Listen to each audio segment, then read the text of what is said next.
She said, you're the psychological, symbolical representation of my dad. Whoa, whoa, whoa, whoa. This is where Stan Amber Heard dropping a turd in Johnny Depp's bed. I don't need this low-key Chris Brown on Rihanna, Angelina Jolie. From Girl Interrupted drama as she raises a toast to the surveilling camera. The mania will start to die. I wish I gave her an Irish goodbye. Just all right, ladies and gentlemen, welcome to the greatest podcast in mankind's history. This is the anti-George Carlin podcast.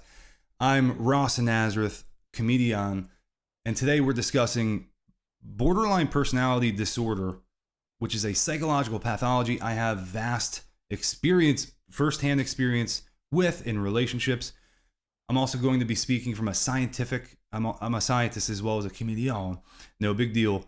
I'm talking from an evolutionary lens point to explain exactly why BPD developed in humans, in a small subset of women.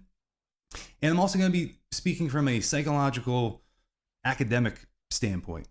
I am not a psychiatrist. I think everyone knows I'm a comedian. If you're listening to this the anti-George Carlin podcast, I'm not diagnosing anyone.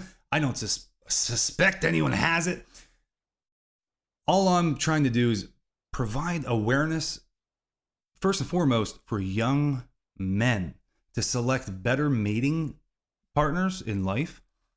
I'm also speaking to the general population, I guess, or it may benefit you to understand what BPD is. You may work with a woman who suffers from BPD or BPD traits. It's a very vast spectrum.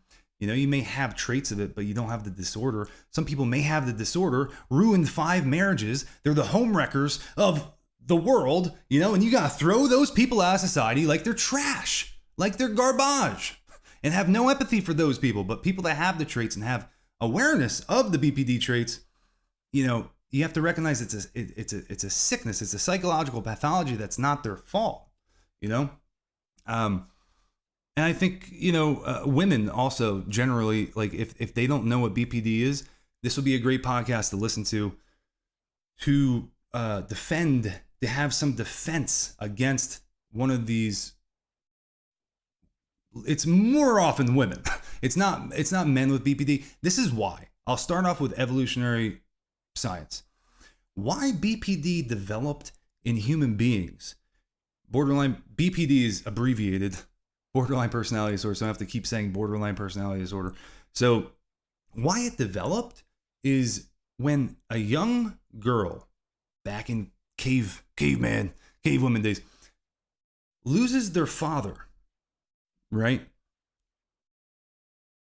They physically go through puberty at a quicker rate than other women. Why? Because they need the male attention to survive. Women with BPD will reproduce, often have many kids with many different dads. It's a mating strategy. It actually developed as a and early on, you know, women will be more charismatic. They will seek male attention. They'll be, you know, young men, if you ever experienced a relationship that went to 0 to 100, just nonstop, just went so quick from the start, and you're like, this is amazing. This is an amazing relationship. I actually think she's cool. You know, that's not healthy.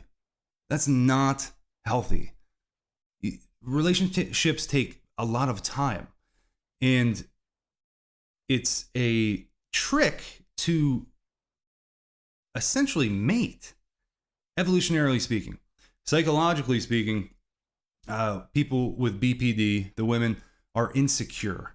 So they'll manipulate, they'll lie. Oh, these men are obsessed with me. They create a scarcity psychological phenomenon with a male where they believe that this woman is the only woman. There's a scarcity effect. Kind of like in business when you're selling stuff. And they will also do this thing called push-pull. And they're more, people with BPD traits or disorder are more attracted to a stable unfortunately narcissistic male. And I do have narcissistic traits. That's why the first girl I dated likely had BPD traits. I fell in love with a woman with BPD later in life, and it was very sick, very toxic for years. And we would not leave each other. Like, we would leave each other, but and I would date other women stably, and it's almost like this woman kept tabs on me. Like, anytime I was doing well, she would make sure I wasn't. She would come back into my life. All her exes are like, had problems and stuff when they're with her, and then the problems seem to disappear once she's out of their lives. And there is a relief factor, but it's so straining, and there's so many boundaries that were just crossed. And if you're not aware of the BPD, it's very addicting. It's very addicting because it's confusing. There's a phenomenon known as splitting. And this is an addictive quality of women with BPD, although it's very sick. And I will admit that. I am sick as well, engaging in a relationship with someone with BPD that doesn't know they have it. It's very scary. But splitting is you literally become the psychological, symbolical representation of their father that they didn't have as a little girl that they needed. They really needed their dad. And for whatever reason, the dad wasn't there. So the first time I had sex with this woman, she called me daddy right away during sex, cross boundaries that I couldn't even fathom a woman doing. And splitting is you become their God, their dad, their father. Imagine she called me father instead. Oh, daddy, father. All right, never mind. I tried to make a joke, dude. Failed, dude. But there are no women going, oh, harder, father. It's always daddy, right? Who's your daddy? Whatever. People say that. People are weird. I'm weird. Whatever, dude. Let's get over that. And splitting is like you are their God. They're obsessed with you. That's a good feeling. It's a really good feeling for a woman to be that into you and you're into her. It's like, wow, this is amazing. Again, 0 to 100. It's not real, but you may be fooled as a youngster, as a young man, or you're in a marriage and this BPD woman takes you out of that marriage, and now it's a home wrecking situation. Classic home wrecking situation. Splitting is then going from you're their God, you're their dad, to literally you're evil. That's a trait of people with BPD, is that you're either all good or all bad. No in between.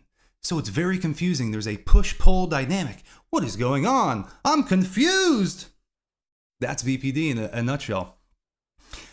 And the reason for that, and again, I loved someone with BPD. The reason for the splitting, again, this is very sad. It's that it's really sad to push you away, because if you stayed, you wouldn't want to be with them anyways. It's I hate you, don't leave me, or I love you, don't leave me. I hate you, don't leave me. They'll say it. You'll have sex with someone with BPD. I love you. Directly after, I hate you. And it's a mind twisting roller coaster ride. You're like, what is going on? What is going on? And it's actually exciting too, because you're like, you're confused. You don't know what's going to happen next. There's an addictive quality to that when they split.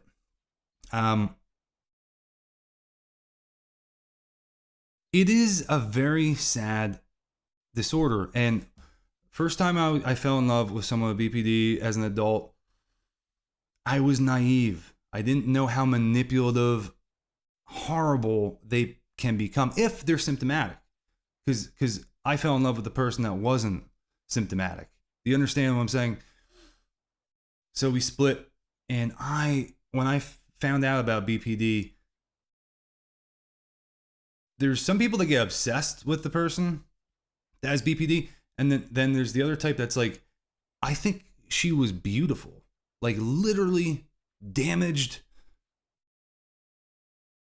just so beautiful. You're that, and I was an ex-junkie, heroin addict, and I have darkness, whatever that means. I'm an artist. I literally want to leave the room when someone says I'm an artist, right? But I do have, I always felt like I didn't fit in. I didn't belong. There was a darkness in me. And your capacity for darkness is equal to your capacity for light. So I think that she had superpower. Like I always said this to her, I think you have superpowers. Literally, you can mirror people's movements and energy, and it's like you're telepathic. I've said that to her 1,000 times. Anyways, the point I'm trying to make is that the whole darkness of BPD, early childhood trauma, I related to, man. I had childhood trauma, child abuse. My parents split up. Mom was depressed. We'll leave it at that. I grew up, and then my stepmom had BPD traits, and some of the child abuse stuff with women with BPD looks like this. They invent ailments for the child that aren't there.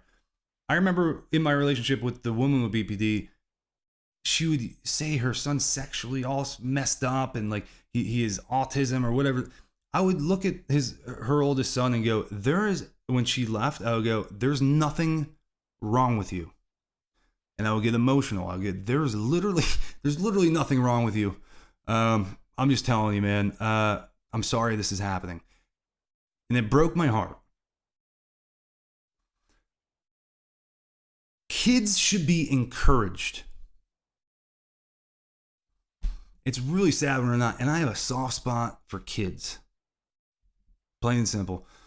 When I was growing up, the woman that was supposed to be responsible for me turned out to not be responsible at all. And she actually hated kids. The first thing she said to me was, I don't like kids. I was 5 years old. You know what I'm saying? So it's almost a perfect storm. Like early childhood around an older woman that had BPD traits. And then I grew up and dated women with BPD traits. It's really sick. But I was so aware. I was so consciously aware of this phenomenon that stems from child abuse.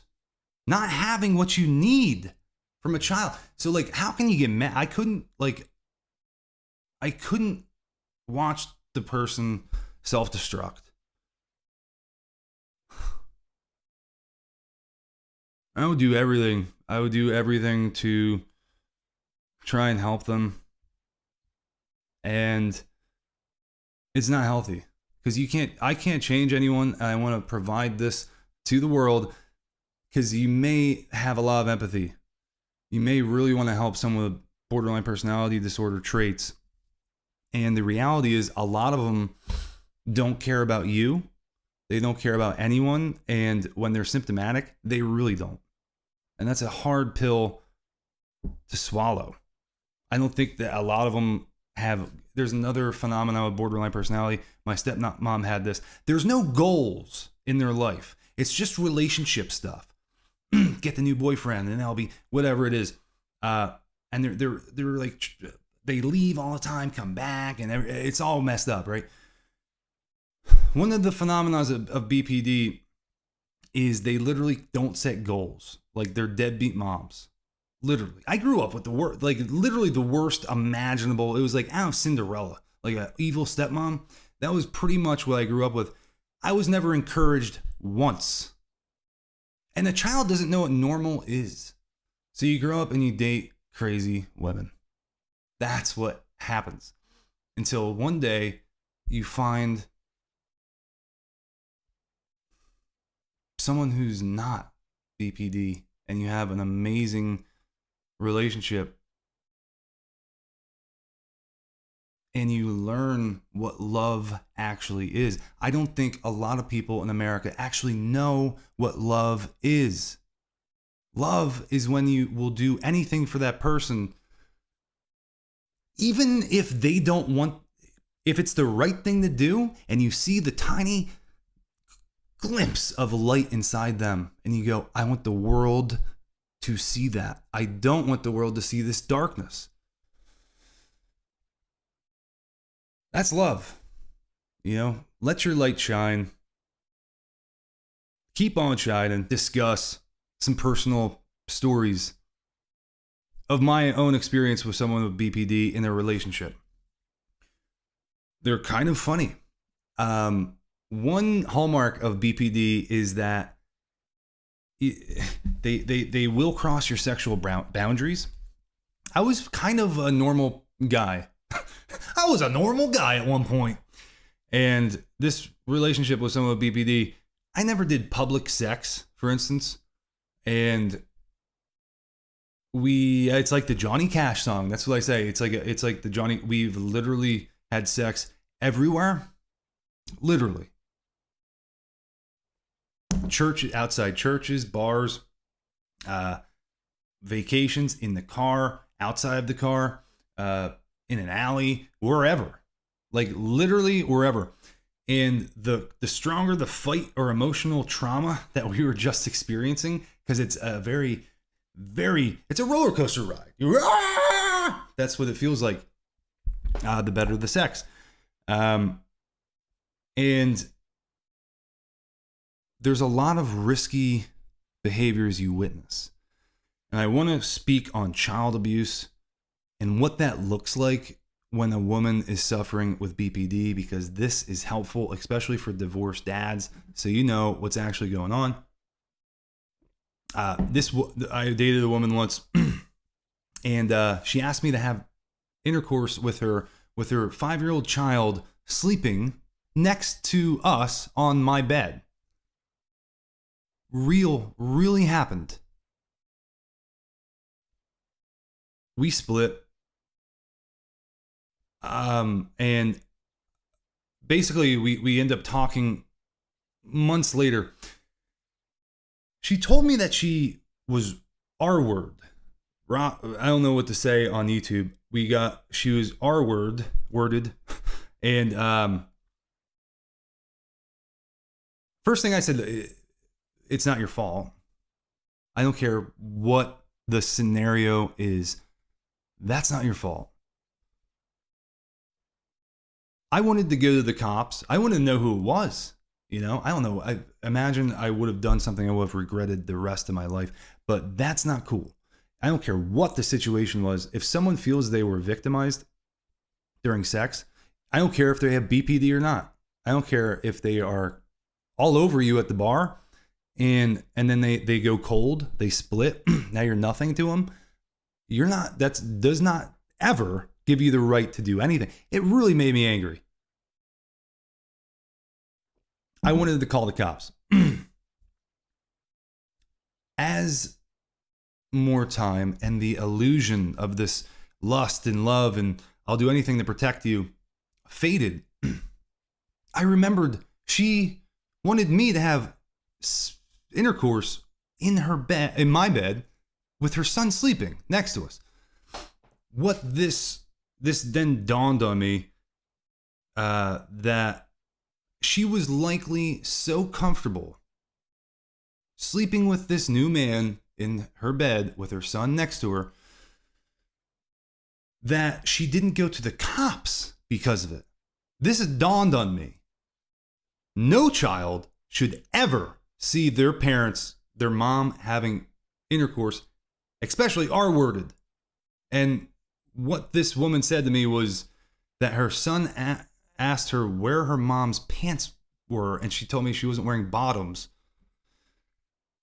It's sick. It's literally sick, dude. And this is some of the stuff that happens when someone has BPD and they're not aware of it. They'll be promiscuous in front of their children. And, that's prison. Literally prison. They get away with it because they're super attractive, very charismatic. They're manipulative. They lie to their kids. They coach their kids. And, when CPS comes, they coach their kids in a very manipulative way to make them look like they're saints, and then they get them off their back. And now they can do whatever they want again. And last time I saw this person that I was in a relationship with that I loved, then noticed, you're so dark. I said that. It's so cringy. I wrote her a letter once and I was like, I see your darkness. How cringy. I didn't see that much darkness. I wouldn't have wrote her the letter. You understand what I'm saying? A lot of times they lie and they remain in the shadows, so to speak, to everyone would run.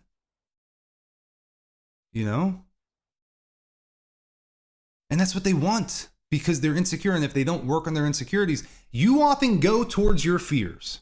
I hate to break that to people. It's true. Whatever your deepest insecurity and fear, like people will find that you have to work on yourself and want to change. Like some people don't want to change. They want to have risky sex every night, leave their kids unsupervised with BPD. And they that's what they want to do with their lives because they're not goal oriented, That's why they cling to people like me. I'm very goal oriented. I'm narcissistic, I guess. I didn't know that, but that is another hallmark of BPD. They find people with narcissistic traits. I'm not narcissistic disorder. I have a great deal of empathy, but I also can turn it off like that. I've been in very dark places, seen traumatic events, and I'll go to sleep right after. Like that is something I have from living with a traumatic childhood. I just can turn it off. I don't want to think about it. Boom. And I can push all the horrible trauma down so I can go to sleep because I got to go to sleep. I'm tired. I got to work the next day. What am I going to do? Cry about it? Rationalize. I rationalize. I deflect. I minimize. That's what I do psychologically. Everyone has their own defense mechanisms. That's mine. I'm aware of it. I'm highly aware of it. I was so aware of the BPD, I knew the cycle. And I would sometimes try and do it, pull a Shutter Island. Literally, out of love. It's like the most toxic Notebook movie you've ever seen. That's my life. The borderline whisperer, dude. I know. It's sad. So she tells me she got R-worded. So I meet her at a bar. I'm going to leave a lot of the details out. However, we're leaving the bar. She leaves with some fat dude, goes down an alley, and we're all walking, a big group of us. We're walking to my house. I don't know what happened in that alley. She just told me she got R-worded. I was in a fight or flight adrenaline response. When I noticed she was gone and someone said, oh, she went down an alley with that dude, a dark alley, after getting R-worded, I was baffled. I was literally baffled. I can't get mad at her, right? Because I know she doesn't know. She's sick. She's a sick human. So that's what I experienced during that. And then, we get back to my house and I'm angry. I'm just like, you two sleep in my bed. I'm taking the couch. And what happens is when they're symptomatic, they don't understand what they're doing. She was drug seeking, was on something till 4 a.m. I'm trying to sleep on my couch, right?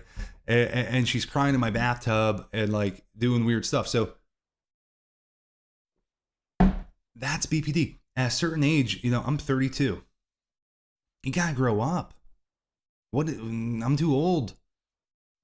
I don't care anymore. I don't care. That's part of growing up is you'll do the right thing no matter what. You're going to lie for someone that's sick? I don't think so. Not anymore. I'm not going to do that. It's crazy. I have too much going for me in my life. And, I reported stuff out of fear for children recently. Not that recent, but kind of recent. And I just wanted to share this experience with people. I know this wasn't a funny podcast, but it's real. And I really did. It was like The Notebook. It kind of was like a very toxic notebook. If they ever did a movie on it, it would be so insane, dude. It would be so insane. But that's real. People are messed up. We have to give each other, cut people slack. Don't, marriages get ruined. I know this person ruined a couple relationships too. Very stable. So that happens. And then, she loses. It's hard for a person with BPD, the full disorder, to actually have long-term stable relationships. And I did my best. I did the best I could. And I'll always love that person. It's just, they need help. They are sick people. If you work with someone with BPD and they're symptomatic, it's going to look like very strange in the workplace. And then manipulation, lying behind people's backs, gaslighting, oftentimes getting people, like all people against one person. I've seen it happen. It's been attempted on me, but comedians kind of, I don't know. I don't know why it doesn't work on comedians. I guess it does work. I don't know if it's me. I don't know if it's just me. Maybe I don't care. I don't know. But anyways, I hope this podcast illuminated a very dark corner of American society that we never talk about. But I know people have been affected by it. So shut up. You're talking about your own personal relationships on the pod. I'm single. I'm allowed to talk about BPD traits and how it affected my life. Because if it affected my life, what are the chances that it affected yours? It's highly probable, statistically, that you have encountered one of these dark, beautiful, sick, unwell at times, magnificent, charismatic, funny, fun people with pathologies. I told you, I got all these pathologies too. It's kind of fun. It is kind of fun. Can we say that? Can we say that? And I'm honestly speaking, it's kind of fun. Not the horrible traumatic parts, but all the rest. It was kind of fun. When you grow up, you want to spend less time suffering. So if people had the awareness of BPD, maybe they'll suffer less. That's all this podcast was. All right. The greatest podcast in the world, the anti-George Carlin, George Carlin podcast. Good night.